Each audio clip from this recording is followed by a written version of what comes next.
Thank you very much, Dennis. That is very helpful and sobering words for us to hear.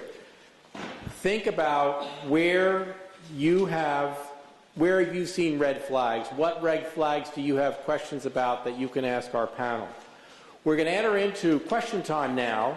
We have about 10 or 15 minutes. This will end promptly at 9:28, so I would ask, if possible, if you could stay in your seats until then and not disrupt the program while people are asking questions.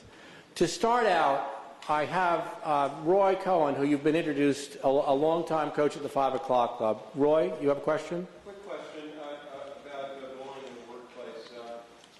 Specific steps you can take if the bully is a significant producer, considered an important person within the organization. How do you deal with that? And that's not I'm sorry. Right. No, I think that has been, if I can just comment for a minute, I think that's been a huge problem because historically, whether it was in an investment bank, a law firm, or whatever, there are some people that are bringing in the revenue and they also are impossible to deal with, for lack of a better term, or treat people very poorly, not within our standards. I think that, and historically, to Roy's question, employers would shy away from that. They would simply, employers would simply, and we've read about CEOs like that, and it does get very dicey, but what I would say is obviously from the legal piece, to avoid the potential claims that we talked about, and to avoid everybody walking out the door, that employee, to the best that we can, has to be counseled, no matter whether they're the biggest producer or not, and you also don't want to treat people differently, strictly, in other words, where you can also,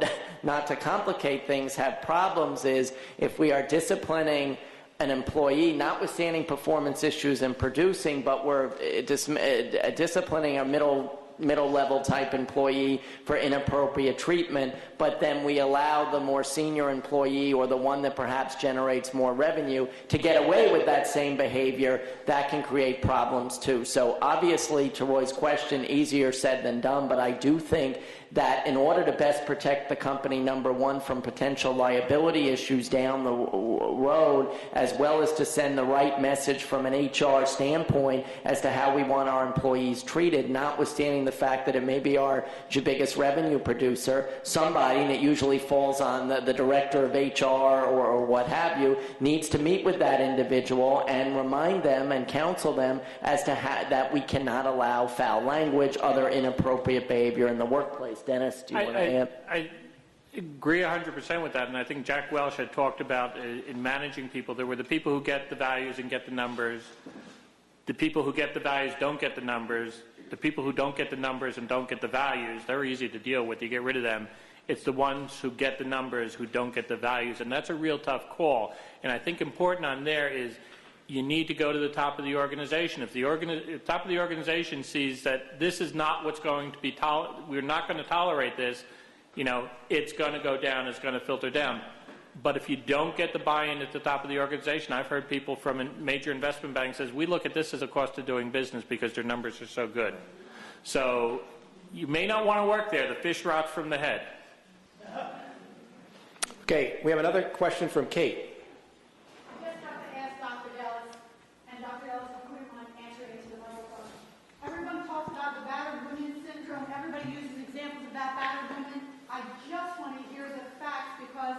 I'm very sensitive because I actually saw a man being battered by his wife, and so that's what made me sensitive about this.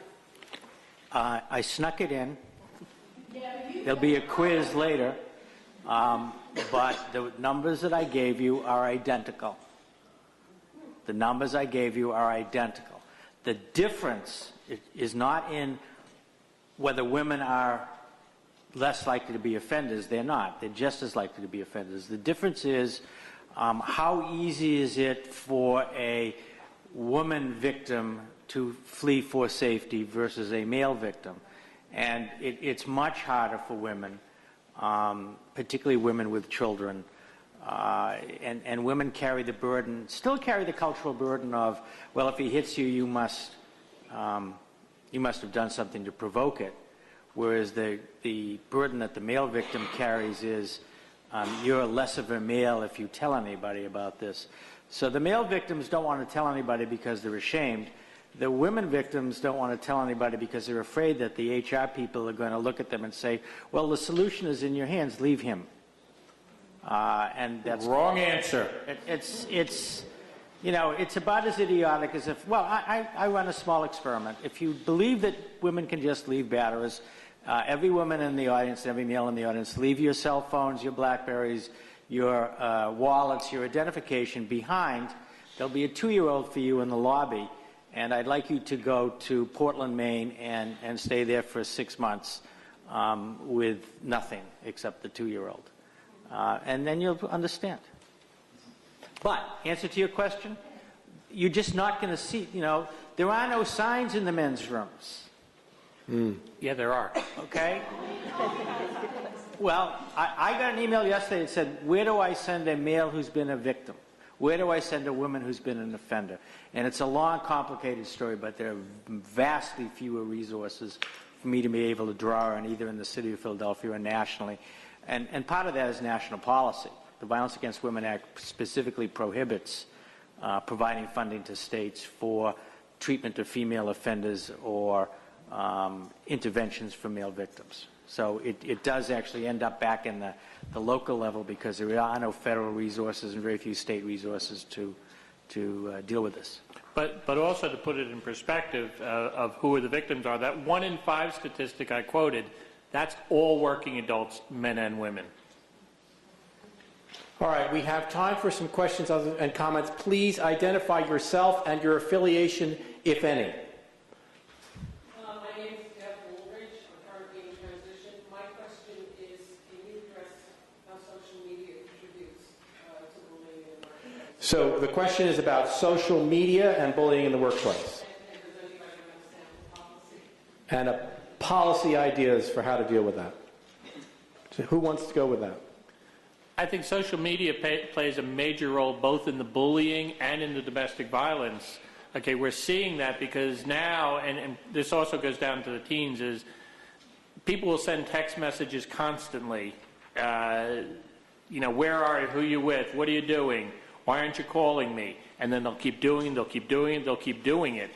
That's a key sign, and there's a lot more education going on now. People think that's harmless, but that is there, and yes, I have just recently developed a very short policy on social media, and there's an awful lot out there on the internet now.